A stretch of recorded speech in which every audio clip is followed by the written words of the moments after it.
প্ৰিয় ছাত্ৰ-ছাত্ৰীসকল, ভাৰতীয় সংস্কৃতি পাঠটোৰ দ্বিতীয় খণ্ডটো তোমালোকলৈ আগবঢ়াব বিচাৰিছো। প্ৰথম খণ্ডটো যদি তোমালোকে চোৱা নাই, সেই খণ্ডটো ডেছক্ৰিপচন লিংকত আছে অথবা আমাৰ চেনেলটো চেক কৰিলে তোমালোকে সেই প্ৰথম পাৰ্টটো পাই যাবা, চাই ল'বা। যিসকলে চাইছা তোমালোকে দ্বিতীয় পাৰ্টটোৰ প্ৰশ্ন উত্তৰখিনি কৰিবলৈ সাজু হোৱা।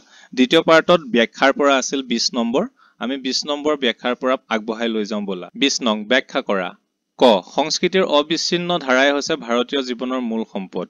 উত্তৰ, উক্ত কথাষাৰ আমাৰ অসমীয়া পাঠ্যপুথি অসমীয়া সাহিত্য চয়নিকাৰ অন্তৰ্গত হেম বৰুৱাদেৱৰ দ্বাৰা ৰচিত ভাৰতীয় সংস্কৃতি নামৰ প্ৰবন্ধটোৰ পৰা উদ্ধৃত কৰা হৈছে।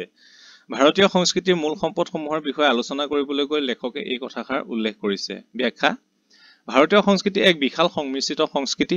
ভাৰতৰ ভৌগোলিক গঠন সকলো ঠাইতে একে নহয়, সেয়ে ইয়াৰ সংস্কৃতিও ভিন ভিন। মূল নদী এখনৰ সোঁতক যিদৰে উপনৈসমূহে পৰিপুষ্টি দান কৰে, তেনেদৰে মূল ভাৰতীয় সংস্কৃতিৰ ধাৰাকো বিভিন্ন জাতি উপজাতিৰ সংস্কৃতিয়ে পৰিপুষ্টি দান কৰিছে। অতীজৰে পৰা বৰ্তমানলৈ ভাৰতলৈ বিভিন্ন বহিৰাগতৰ প্ৰব্ৰজন ঘটি আছে। উদাহৰণস্বৰূপে ক'ব পাৰি যে 11শ শতিকাৰ আগেয়ে এছিয়া, ইউৰোপ, আফগানিস্তান, ব্ৰহ্মদেশ, কম্বোডিয়া, ইণ্ডোনেছিয়া আদি ঠাইৰ পৰা বিভিন্ন জাতি ভাৰতলৈ আহিছিল। এওঁলোকৰ সাংস্কৃতিক বিনিময়ৰ যোগেদি ভাৰতীয় আৰ্য আৰু অনাৰ্য সংস্কৃতিৰ সংমিশ্ৰণত ভাৰতীয় সংস্কৃতিয়ে বিশালতা লাভ কৰে। ইয়াৰ অবিচ্ছিন্ন ধাৰা ভাৰতীয় জীৱনৰ মূল সম্পদ। আৰ্যসকলৰ প্ৰচেষ্টাত একালত ভাৰতীয় সংস্কৃতিয়ে সমগ্ৰ দক্ষিণ পূব এছিয়ালৈকে স্পৰ্শ কৰিছিল। ভাৰতৰ শুকান মৰুভূমি, মৌচুমী বায়ুৰ প্ৰভাৱ তথা হিমালয়ৰ বৈচিত্ৰ্যময় প্ৰাকৃতিক শোভাই ভাৰতীয় জীৱনৰ সংস্কৃতিৰ এই অবিচ্ছিন্ন প্ৰবাহক যুগে যুগে আহ্বান জনাই আছে। খ, ভাৰতৰ বুৰঞ্জী হৈছে ৰাজ্যৰ উত্থান পতন ভঙা গঢ়াৰ সবিশেষ বুৰঞ্জী। উত্তৰ, উক্ত কথাষাৰ আমাৰ অসমীয়া পাঠ্যপুথি অসমীয়া সাহিত্য চয়নিকাৰ অন্তৰ্গত হেম বৰুৱাদেৱৰ দ্বাৰা ৰচিত ভাৰতীয় সংস্কৃতি নামৰ প্ৰবন্ধটোৰ পৰা উদ্ধৃত কৰা হৈছে।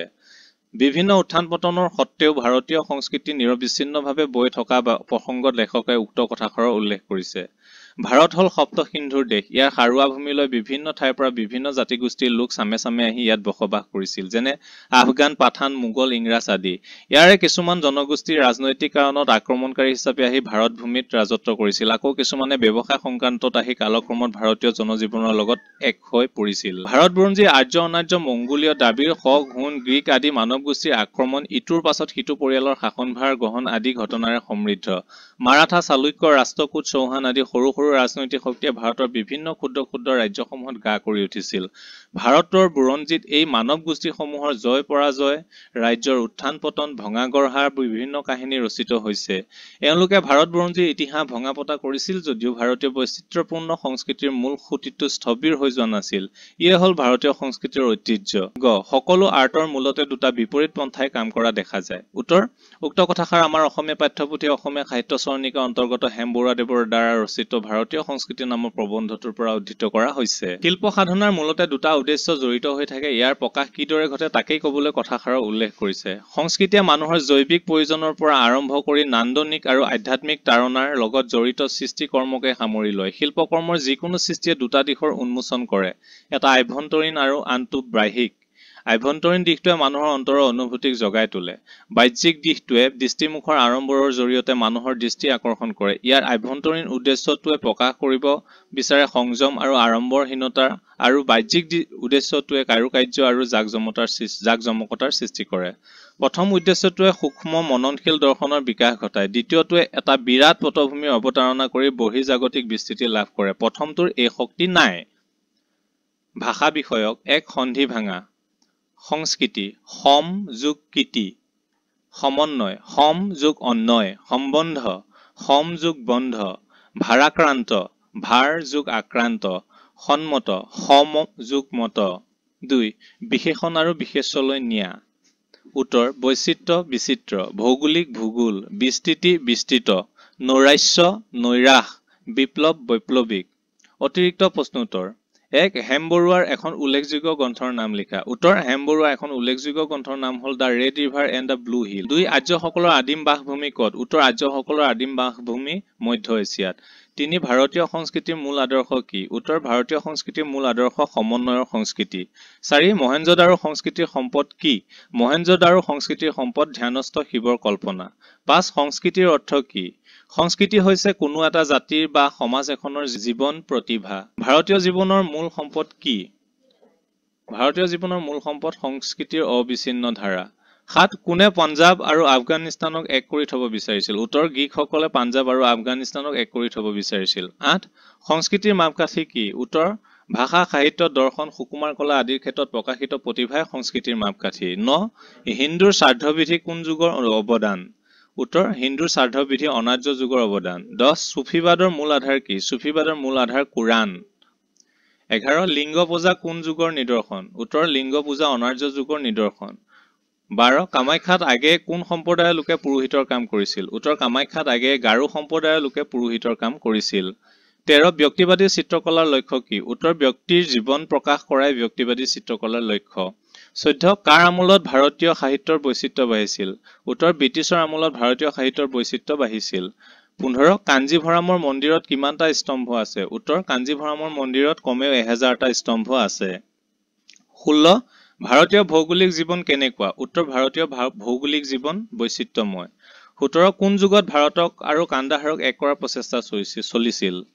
উত্তৰ মৌৰ্য যুগত ভাৰতক আৰু কান্দাহাৰক এক কৰাৰ প্ৰচেষ্টা চলিছিল 18 মোগল আৰু ৰাজপুত চিত্ৰকলাৰ প্ৰধান লক্ষণ কি উত্তৰ মোগল আৰু ৰাজপুত চিত্ৰকলাৰ প্ৰধান লক্ষণ অনুভূতিৰ প্ৰসাৰতা 19 মুছলিম আৰু হিন্দুৰ প্ৰথম সংঘৰ্ষই হিন্দুৰ মনত পুনতে কিহৰ সৃষ্টি কৰিছিল মুছলিম আৰু হিন্দুৰ প্ৰথম সংঘৰ্ষই হিন্দুৰ মনত পুনতে বিপ্লৱৰ সৃষ্টি কৰিছিল 20 গ্ৰীকসকলৰ হাতত পৰাজিত হোৱা জাতিটোৰ নাম কি আছিল গ্ৰীকসকলৰ হাতত পৰাজিত হোৱা জাতিটোৰ নাম মাইকেনিয়ান 21 আৰ্যসকলৰ আদিম বাসভূমি কি আছিল মধ্য এছিয়া আৰ্যসকলৰ আদিম বাসভূমি আছিল 22 ভাৰতীয় সংস্কৃতি পাঠটোৰ লেখক কোন হেম বৰুৱা 23 উত্তৰ ভাৰতীয় ভাস্কৰ্যত কিহৰ প্ৰাদুৰ্ভাৱ সৰহকৈ দেখা যায় উত্তৰ ভাৰতীয় ভাস্কৰ্যত বৃত্ত আৰু বক্ৰৰেখাৰ প্ৰাদুৰ্ভাৱ সৰহকৈ দেখা যায় 24 কামাখ্যাত আদিতে কোনটো জনগোষ্ঠীৰ দেৱী আছিল উত্তৰ অনাৰ্য জনগোষ্ঠীৰ দেৱী আছিল 25 ব্যক্তিবাদী চিত্ৰকলাৰ কাৰ দৰবাৰত জন্ম হৈছিল তাইমুৰ আৰু চেংগিজ খাৰ দৰবাৰত ব্যক্তিবাদী চিত্ৰকলাৰ জন্ম হৈছিল 26 হেম বৰুৱা অসম সাহিত্য সভাৰ কোনখন অধিৱেশনৰ সভাপতি আছিল উত্তৰ 1972 চনত ধুবুৰীত অনুষ্ঠিত হোৱা অধিৱেশনৰ সভাপতি আছিল হেম বৰুৱা 27 ইংৰাজী ৰোমান্টিক কবি কিটছৰ সম্পূৰ্ণ নাম কি ইংৰাজ ৰোমান্টিক কবি কিটছৰ সম্পূৰ্ণ নাম জন কিটছ 28 কিটছৰ কোনটো কবিতাৰ সমালোচনা আক্ৰোশমূলকভাৱে কৰা হৈছিল উত্তৰ কিটছৰ এণ্ডিমিয়ন কবিতাটোৰ সমালোচনা আক্ৰোশমূলকভাৱে কৰা হৈছিল চমু প্ৰশ্ন উত্তৰ 1 একালৰ অনাৰ্য কামাখ্যা কেনেদৰে অনাৰ্যৰ আৰাধ্য দেৱী হৈ উঠিল উত্তৰ ভাৰতীয় সংস্কৃতি আৰ্য অনাৰ্যৰ এক সংমিশ্ৰিত সংস্কৃতি শিৱ হল অনাৰ্যসকলৰ উপাস্য দেৱতা আনহাতে পাৰ্বতী আৰ্য সমাজৰ জীয়ৰী শিৱক অনাৰ্যৰ বাবে দক্ষযজ্ঞত স্থান দিয়া হোৱা নাছিল তেনেদৰে অনাৰ্য কামাখ্যা দেৱীকো পূজা কৰিবলৈ ললে তাৰ পিছতে কোচ ৰজাৰ ৰাজত্বকালত ব্ৰাহ্মণসকলে কালী বা দুৰ্গাৰ ৰূপান্তৰ হিচাপে কামাখ্যা দেৱীক পূজা কৰিবলৈ লয় এনেদৰে কামাখ্যা দেৱী আৰ্যৰ আৰাধ্য দেৱী হিচাপে অধিষ্ঠিত হ'ল 2 নম্বৰ ব্যক্তিবাদী চিত্ৰকলাৰ বিষয়ে চমুকৈ লিখা উত্তৰ চিত্ৰকলা হল এক সাৰ্বজনীন কলা তথাপি মননশীল দৃষ্টিভংগীৰ বাবে ব্যক্তি জীৱনৰ ওপৰত প্ৰভাৱ পেলায়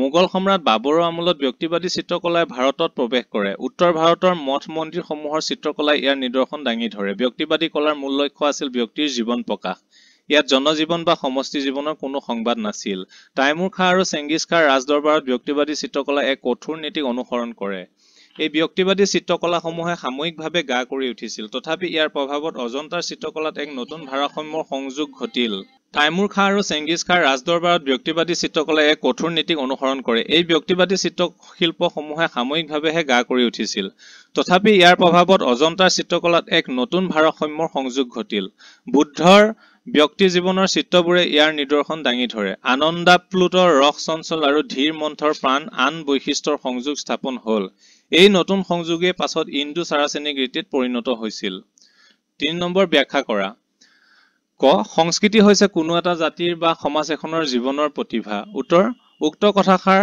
আমাৰ অসমীয়া পাঠ্যপুথিয়ে অসমীয়া সাহিত্য চয়নিকাৰ অন্তৰ্গত হেম বৰুৱাদেৱৰ দ্বাৰা ৰচিত ভাৰতীয় সংস্কৃতি নামৰ প্ৰবন্ধটোৰ পৰা উদ্ধৃত কৰা হৈছে একেটা জাতিৰ সংস্কৃতিৰ মাজত প্ৰতিফলিত হয় সেই জাতিৰ জীৱন প্ৰক্ৰিয়া ইয়াৰ বিকাশ আৰু প্ৰতিফলন কেনেদৰে হ'ব পাৰে তাকে কথাষাৰৰ জৰিয়তে ক'বলৈ লোৱা হৈছে সভ্যতাৰ বুকুত আচুৰ মাৰি সংস্কৃতি আৰোহণ কৰে সংস্কৃতিয়ে বহন কৰে একোটা জাতিৰ আচাৰ ব্যৱহাৰ চলন ফুৰণ সাজ পোছাক আহাৰ বাসস্থান ভাষা সাহিত্য আদি উপাদানসমূহ সংস্কৃতি হল জাতিৰ দাপোন স্বৰূপ সংস্কৃতিয়ে এটা জাতিৰ সকলো উপাদানৰ প্ৰতিফলন ঘটায় কোনো জাতি বা সমাজৰ বিষয়ে জানিবলৈ হলে তাৰ সংস্কৃতিৰ বিষয়ে জানিব লাগিব উদাহৰণস্বৰূপে আৰ্য জাতিৰ বিষয়ে জানিবলৈ হলে আমি বৈদিক সংস্কৃতিৰ বিষয়ে জানিব লাগিব হে কোৱা হয় সংস্কৃতিয়ে কোনো জাতি বা সমাজ এখনৰ জাতীয় জীৱনৰ প্ৰতিফলন ঘটায় খ চিত্ৰকলা যদিও বিশ্বজনীন তথাপি ইয়াৰ জৰিয়তে জাতি বিশেষৰ প্ৰাণথলীৰ বহুখিনি পৰিচয় দিয়ে উত্তৰ উক্ত কথাষাৰ আমাৰ অসমীয়া পাঠ্যপুথি অসমীয়া সাহিত্য চয়নিকা অন্তৰ্গত হেমবৰুৱাদেৱৰ দ্বাৰা ৰচিত ভাৰতীয় সংস্কৃতি নামৰ প্ৰবন্ধৰ পৰা উদ্ধৃত কৰা হৈছে। চিত্ৰশিল্প কাৰুকাৰ্যই কিদৰে কোনো এটা জাতিৰ চানেকি বহন কৰে এই কথাকে ক'বলৈ বিচৰা হৈছে। চিত্ৰশিল্প হ'ল এক বিশ্বজনীন আৰ্ট, তথাপি ইয়াৰ শৈলীয়ে কোনো এটা জাতিৰ পৰিচয় দিব পাৰে। প্ৰত্যেক জাতিৰ শিল্পকলাৰ নিজস্ব কিছুমান বৈশিষ্ট্য থাকে। এই বৈশিষ্ট্য কলাই চীন দেশৰ পৰিচয় দিয়ে। তেনেদৰে পাৰ্চিয়ান চিত্ৰকলাৰ মননশীলতাই তেওঁলোকৰ জাতিৰ পৰিচয় দাঙি ধৰে। আকৌ অজন্তাৰ চিত্ৰশিল্পবোৰে ভাৰতীয় সংস্কৃতিৰ বৌদ্ধ যুগৰ মাৰ্গদৰ্শনৰ কথাবোৰ সোঁৱৰাই দিয়ে। তাজমহল, শ্বাহজাহানৰ সমাধি আদি চিত্ৰকলাই মোগল যুগৰ ইণ্ডো চাৰাচেনিক ৰীতিৰ নিদৰ্শন দাঙি ধৰে। তেনেদৰে অসমীয়া সত্ৰসমূহৰ চিত্ৰকলাই আমাক মধ্যযুগীয় অসমীয়া সমাজখনৰ স্বাক্ষৰ বহন কৰে। মুঠতে একোখন সমাজ, একোটা জাতি, একোটা যুগৰ এই কলাসমূহে মানৱ জীৱনৰ ক্ৰিয়াকলাপকে প্ৰকাশ কৰে। প্ৰিয় ছাত্ৰ ছাত্ৰীসকল, ভাৰতীয় সংস্কৃতি পাঠটোৰ প্ৰশ্নোত্তৰ ইমানেই আছিল। এই প্ৰশ্নোত্তৰখিনি পঢ়ি তোমালোকে উপকৃত হ'বা বুলি আশা কৰিলো। আজিলৈ ইমানতে সামৰিছো। অন্য ভিডিঅ'সমূহৰ বাবে তোমালোকে আমাৰ ডেছক্ৰিপশ্যন লিংক চেক কৰিবা আৰু আমাৰ চেনেলত ৰেগুলাৰ ভিজিট কৰি থাকিলে অন্যান্য বিষয়ৰ প্ৰশ্নোত্তৰসমূহো তোমালোকে পাবা। ধন্যবাদ।